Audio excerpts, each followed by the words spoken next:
In this video, we're doing a day in the life review of the iPhone 12 Pro Max in 2024. So we're going to go out and use the phone as I go through a typical day of activities. And of course, we're going to take some photos and videos along the way and keep an eye on the battery percentage throughout the day. All to give you an idea of what using this phone is like in 2024.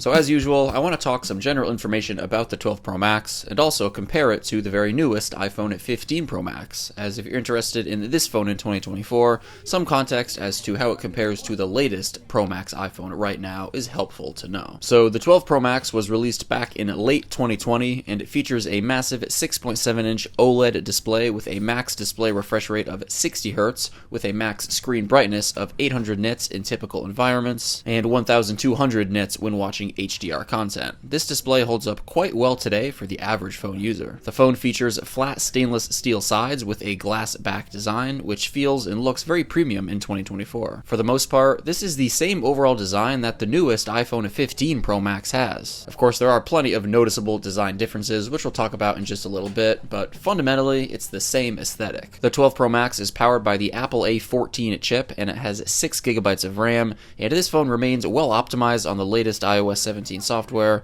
and is still plenty fast and responsive. It's definitely not quite as responsive and fluid as some of the newer iPhones, but it has more than enough processing power and speed for the vast majority of smartphone users. The 12 Pro Max has a 3687 mAh battery, which delivers solid battery performance. Now, it's definitely not to the extent of good performance that you're going to get when using some of the newer Pro Max iPhones, but this phone will probably get most people through a typical day of usage without a problem. And for context, the latest iPhone 15 Pro Max has a 4441 mAh battery. Of course, there's a lot of other factors other than just the battery capacity of a device that will determine the battery performance of that device, but it definitely plays, of course, a very big role. It's also important to consider that battery performance can vary quite a bit depending on the condition of the battery in your specific iPhone, and this is especially the case with a little bit older iPhones like the 12 Pro Max here, as most 12 Pro Maxes have been out there being used for many years and have been through many charge cycles at this point.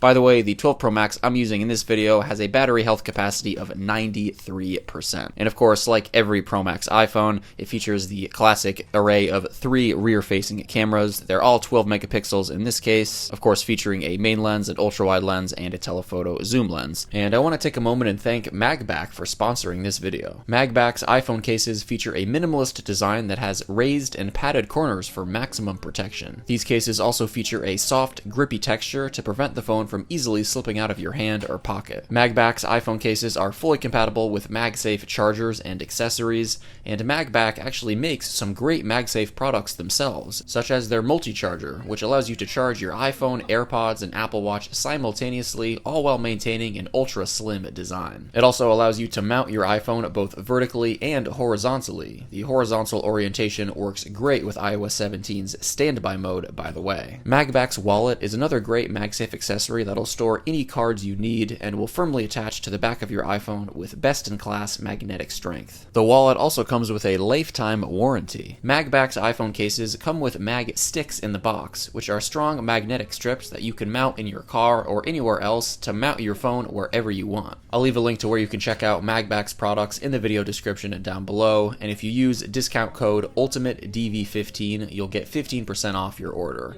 Big thanks again to Magback for sponsoring this video. And next up, we're going to head over to a great location to take some photos and videos on the 12 Pro Max here, and also on the newest 15 Pro Max, and compare them.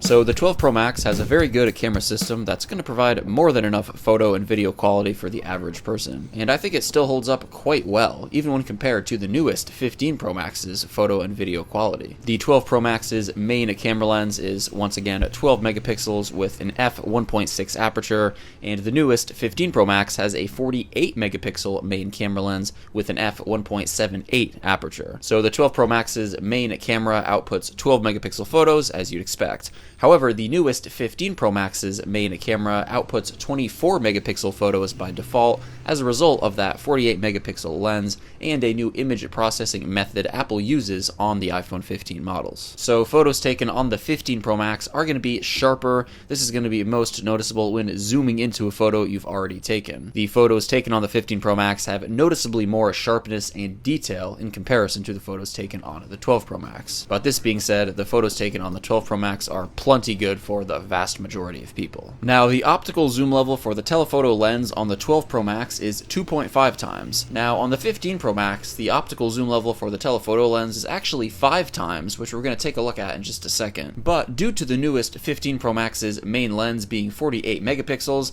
Apple now also offers a 2 times optical zoom level using the main camera lens, which is what you're seeing right now. Now, in terms of the actual optical zoom level for the telephoto lens on the newest 15 Pro Max, it's again 5 times, which you're seeing right now. So the optical zoom level for the telephoto lens has evolved quite a bit over the last few years for the Pro Max iPhones.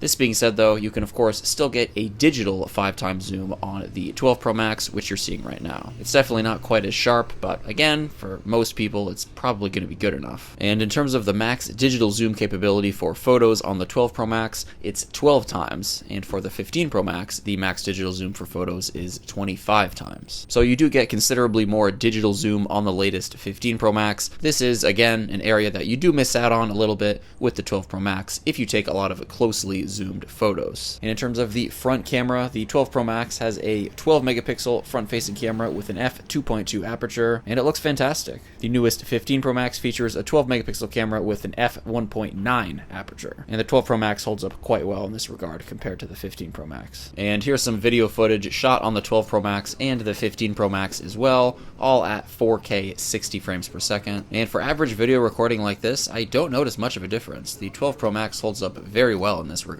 Ever since the iPhone 11 series, I just think iPhone cameras have gotten very future-proof. Of course, Apple does add a lot with each new generation, some generations more than others, of course, but generally, again, for the average phone user, any of these generations, like again, since the 11 all the way through the 15, still hold up pretty well in, average use case scenarios today. And in terms of the maximum digital zoom for video, on the 12 Pro Max, it's 7 times, and on the 15 Pro Max, it's 15 times. So again, if you take a lot of closely zoomed videos, you're definitely going to get more quality and zoom on the newest 15 Pro Max. But again, for the average person, zooming in on videos 7 times is still quite good. And here's some 4K 60 frames per second video shot with the front-facing camera as well.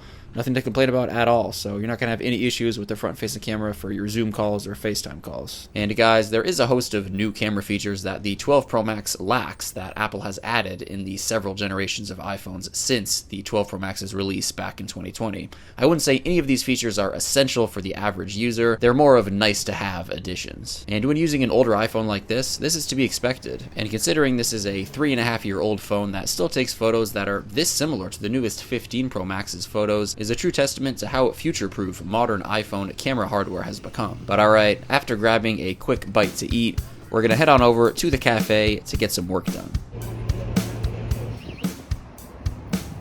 So I have around 2 hours of work to get done, and during a break throughout this 2-hour period, I did use the phone for 20 minutes just browsing Instagram, but for the majority of this time that I've been working, of course, I've just been on my laptop with the phone asleep. And after these 2 hours of work, quick battery check, we're currently sitting at 69%. And we're going to head over to the gym in a few minutes, but before that, I want to talk a little more about the 12 Pro Max, what you're missing out on by using it instead of the newest 15 Pro Max, the price, and the best places to buy it. So again, this phone is 4 generations old at this point. However, this phone basically laid down the blueprint for what a modern Pro Max iPhone still is today. The 12 Pro Max was the first Pro Max iPhone to feature a massive 6.7-inch display size, which is the same display size as the latest 15 Pro Max. And it also brought about the more boxy style design, which has become the standard for all modern iPhones since. And as a result, this phone has aged quite well in terms of the overall look. And when compared side by side with an iPhone 15 Pro Max, the overall design is, again, largely the same. Of course, there are a handful of visual differences, but fundamentally it's the same aesthetic with the same screen size and same overall build. In terms of differences, the 12 Pro Max has the standard notch style design at the top of the screen to house the front-facing camera and the other sensors, while the newest 15 Pro Max has the dynamic island pill-shaped cutout to house these elements. This change definitely makes the 15 Pro Max look a little bit more modern, and the dynamic island does have some nice software additions that offer a nice experience, but at the end of the day, it's just not that big of a deal for most. The newest 15 Pro Max has titanium sides instead of the 12 Pro Max's stainless steel sides, and the 15 Pro Max has softer edges that make the phone feel more comfortable and softer in the hand, but considering you'll probably be using a case on your iPhone, these differences aren't going to make that much of a difference in reality. The 12 Pro Max has the standard mute switch on the left side as you'd expect, while the newest 15 Pro Max has a customizable action button, and the 12 Pro Max features the proprietary Apple Lightning port, while the newest 15 Pro Max features a USB-C port. So with the 12 Pro Max, you do miss out on the versatility of being able to use the same cable to charge your iPhone that most other tech gadgets in your life probably use. But I would not at all say it's worth going for the 15 Pro Max over an older iPhone for this reason alone, in my opinion. The latest 15 Pro Max has an always-on display capability, which allows you to view the time and your notifications even when your device is asleep, while the 12 Pro Max doesn't have an always-on display. It is a nice feature to have, but it's not a huge deal for me and probably most people. As I mentioned earlier, the 12 Pro Max is powered by the A14 chip with 6 gigabytes of RAM, and again, this is going to provide plenty of power in terms of overall speed and usability for pretty much anybody. The latest 15 Pro Max, by the way, has the latest A17 Pro chip with 8 gigabytes of RAM,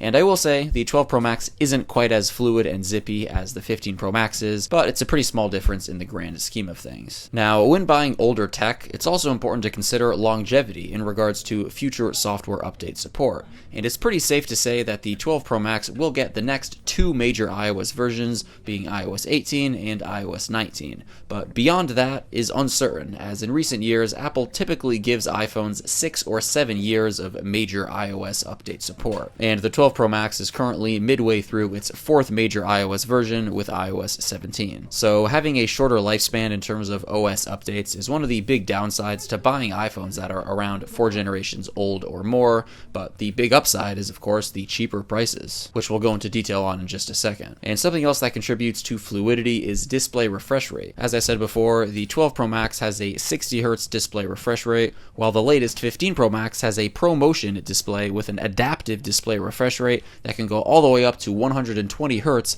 in certain situations like when scrolling or when animations are shown, making the display feel smoother, as it's able to refresh the picture on the display 120 times per second as opposed to 60 times per second. This is definitely something that I do notice, but many claim to not notice it that much. It's not a huge deal either way though, especially if you've only used devices with 60Hz display refresh rates in the past. It's just one of those nice additions to have at the end of the day. So you can generally get an iPhone 12 Pro Max 128GB unlocked in good condition in the used market for around $445, give or take a little bit right now. And in comparison to the cost of a new 15 Pro Max, which is $1,200, if you buy one of these used right now, you're saving an absurd amount of money. This being said though, if you're considering buying a used 12 Pro Max, I'd honestly recommend buying the 13 Pro Max used instead, as you can get them for around $100 more in the used market, and it's an overall better investment long term, as the 13 Pro Max features the 1 generation newer A15 chip, a slightly better camera, better battery life, a ProMotion 120Hz display, and some other minor upgrades that'll make the experience better and will just make the phone last longer in terms of speed and performance, and also software update support long term most likely. If you're interested in learning more about the 13 Pro Max, I recently did a day in the life review for 2024 with it as well, and I'll link that in the upper right corner of the screen right now. This being said though, I know many have a hard limit on their budget for buying their phone, and if you want a used Pro Max tier iPhone for around the $450 mark, you can't do much better than the 12 Pro Max. And in terms of where to buy the 12 Pro Max, or any used iPhone for that that matter, eBay, Amazon, or other used marketplaces are definitely the best way to go. Apple only sells their very latest Pro iPhones new at any given time, so you can't buy any of the older Pro iPhones from Apple's main store. However, Apple does often sell certified refurbished older Pro iPhones when in stock. However, I strongly do not recommend buying iPhones from Apple's certified refurbished store, as they're all very overpriced. As you can see, they're currently selling the 12 Pro Max 128GB unlocked certified refurbished for $679, which is pretty absurd for an almost 4-year-old phone. The whole appeal of buying an older iPhone like this is to get a good deal on it, and Apple's certified refurbished store will not give you a good deal. This being said though, Apple is very thorough with their process of refurbishing products. They install new batteries in them and brand new outer shells as well, but regardless, it is not worth it to buy, again, an almost 4-year-old phone for almost $700, so definitely stick to the used market for buying older discontinued iPhones. And in terms of nighttime photography, here's a photo taken on the 12 Pro Max and on the latest 15 Pro Max in a dark environment with night mode used for both. And honestly, the 12 Pro Max's night mode holds up great, as you can see. And in terms of a video recording in dark environments, you can see the latest 15 Pro Max definitely does have an advantage over the 12 Pro Max here. The darker areas of the shot are just brighter and crisper. The 12 Pro Max still holds up quite well in this regard, but the 15 Pro Max does definitely have an advantage. But alright, time to head on over to the gym for our standard workout while streaming music to Bluetooth headphones from the phone. So we're going to stream music from Spotify to, again, my Bluetooth headphones for 40 minutes. Going into it, we're sitting at 59%, so we'll keep an eye on how much battery consumption occurs throughout this 40 minutes of music streaming. And checking in 40 minutes later, we're sitting at 55%, so we only dropped 4% in that 40-minute session of music streaming. But anyways, after heading back to my apartment and taking a quick shower, as usual, I have a few more hours of work to knock out, around 3 hours to be specific, and throughout this 3-hour period, I did use the phone for around 30 minutes just to browse Instagram and Twitter, but of course, again, for the majority of this 3-hour period, the phone was just asleep while I was working. And next up, as usual, we're going to do a 20-minute FaceTime call using the iPhone 12 Pro Max, just to see how much battery consumption occurs during this time. We're just going to call another iPhone that we have here and let the call run for 20 minutes. And by the way, going into it, we're at 45%. And checking in exactly 20 minutes later, we're now sitting at 38%. So we dropped 7% in that 20-minute FaceTime call, which is not bad at all, considering FaceTiming is one of the most battery-taxing tasks on the iPhone. And for the next 35 minutes or so, I responded to some emails just on my laptop while streaming music from Spotify to my Bluetooth headphones from the 12 Pro Max. After that, I just browsed Instagram and Twitter for around 20 minutes, and then spent 15 minutes just looking through some emails on the phone, and I capped off the night with 40 minutes of YouTube video streaming from the 12 Pro Max to my Bluetooth headphones. So guys, in conclusion, the iPhone 12 Pro Max holds up quite well in 2024. Once again, it still has the same overall design as the latest iPhone 15 Pro Max, same display size of 6.7 inches. It has good cameras, definitely not as good as the latest generation iPhones, but totally passable for, I'd say, 90% of people. So it's overall just a very good iPhone to use to this date. Once again, you could generally get a good unlocked used iPhone 12 Pro Max 128GB for around $445-ish in the used market. This being said though, if you're in the market for a used Pro Max iPhone right now, I would recommend going for the iPhone 13 Pro Max instead if you can pay that extra $100 or so in the used market to get it. And in terms of the 13 Pro Max, it's going to be around $550. So again, basically just a $100 difference. But with the 13 Pro Max, you do get better battery life, a ProMotion 120Hz display, better cameras, a one generation newer processor that'll most likely result in a little bit of a longer lifespan in terms of software updates for the phone. But as I said before, if you're unable to or don't want to spend more than $445 for a Pro Max iPhone, you're not going to do better than the 12 Pro Max in the used market right now. And again, the overall experience is quite good. Honestly, the biggest downside that I've encountered throughout today using this phone is the battery performance. It's just not up to the quality of any of the newer Pro Max iPhones. At our final battery check of the day, we're sitting at 25%. And considering the overall usage that I've had throughout the day, Honestly, I would expect better battery performance out of a Pro Max iPhone, but again, it's just not going to be up to the same quality as the 13 Pro Max, the 14 Pro Max, and the 15 Pro Max in regards to battery performance. I'd say today was a solidly moderate day for me in terms of overall usage. It's definitely worth noting that the battery performance of the 12 Pro Max here is still very good. It's just not to the incredible, stellar level of quality that we've come to expect on the newer Pro Max tier iPhones like the 13 Pro Max, the 14 Pro Max, and the 15 Pro Max. It's not like with those newer models where you can just charge it at night and then basically not have to think about battery performance throughout the day. It's definitely still something that, you're going to be thinking about with this device, but again, it's still very good and most people will probably get through a day with it. It's just not, again, out of this world like it is on the newer models. But once again, battery performance entirely depends on the condition of the battery in your specific device. So again, if you're about to buy one of these used, make sure you know the battery capacity before purchasing it, or at least that it'll be above a certain percentage. Again, I would recommend only buying an iPhone if it has somewhere around 90% or higher battery health capacity to ensure that the device will have close to the full battery capacity. And again, the iPhone 12 Pro Max that we've been using throughout this video is at 93% battery health capacity. And guys, that just about wraps it up for this video. As usual, let me know your thoughts on the iPhone 12 Pro Max in 2024 in the comments down below. Thank you all so much for watching, and of course, as always, I'll catch you in the next one. Peace out.